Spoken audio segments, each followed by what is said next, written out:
Balik po tayo sa mga balita. Itinuturing ng liderato ng pambansang pulisya na matagumpay ang ginawang charity boxing match sa Rizal Coliseum nito pong linggo. Umabot sa higit 20 milyong piso ang nakalap ng PNP para sa mga biktima ng kalamidad. Mar Gabriel sa balita.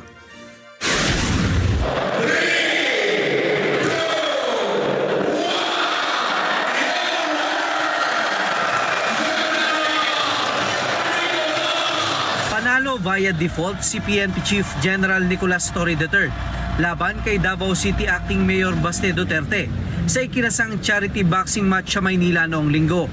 Yan ay matapos na hindi makarating sa laban si Duterte na bumiyahe noong Biyernes patungong Singapore kasama ang kanyang pamilya.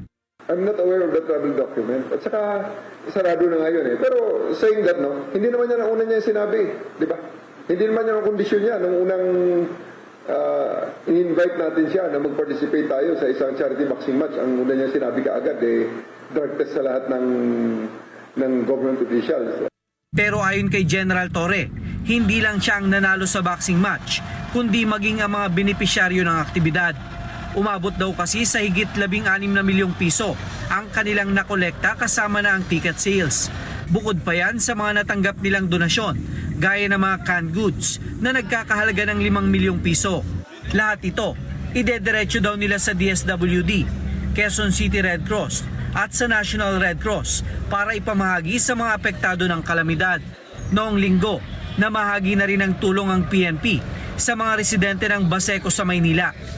Bawat isa po na pumasok kahapon doon sa stadium ay mga donors. Kaya ako'y nagpapasalamat talaga sa kanilang pag-ibukas palad, sa pagbukas ng kanilang mga puso para makapagbigay ng ayuda at tulong sa ating mga kababayan. Itinanggi naman ni General Torre ang aligasyon na inobliga nila ang mga pulis na manood sa boxing match. Sa post ni retired General Fillmore Escobar sa social media, ipinakita niya ang ilang mensahe na nagpapatunay daw na sapilitan ng pagpapadalo at pagbili ng tiket para sa boxing match.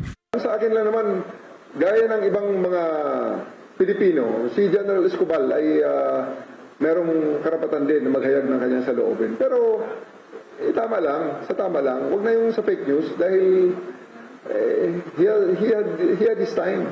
Now it is our time at huwag niya sabutahin ang ating oras at ang ating panahon na makapagserbisyo sa ating mga kababayan. Sa isang pahayag, sinabi naman ni Mayor Baste na nais niyang i-reschedule ang kanilang laban sa ibang araw. But I cannot be there sa Sunday. I have other things to do.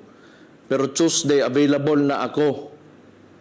Tuesday, Wednesday, but not Sunday. Pero ayon kay General Torre, ito na ang huling pagtanggap niya sa hamon ni Mayor Baste dahil marami daw siyang trabaho at pinatunayan na rin daw ng Batang Duterte na hindi siya karapat-dapat na pansinin.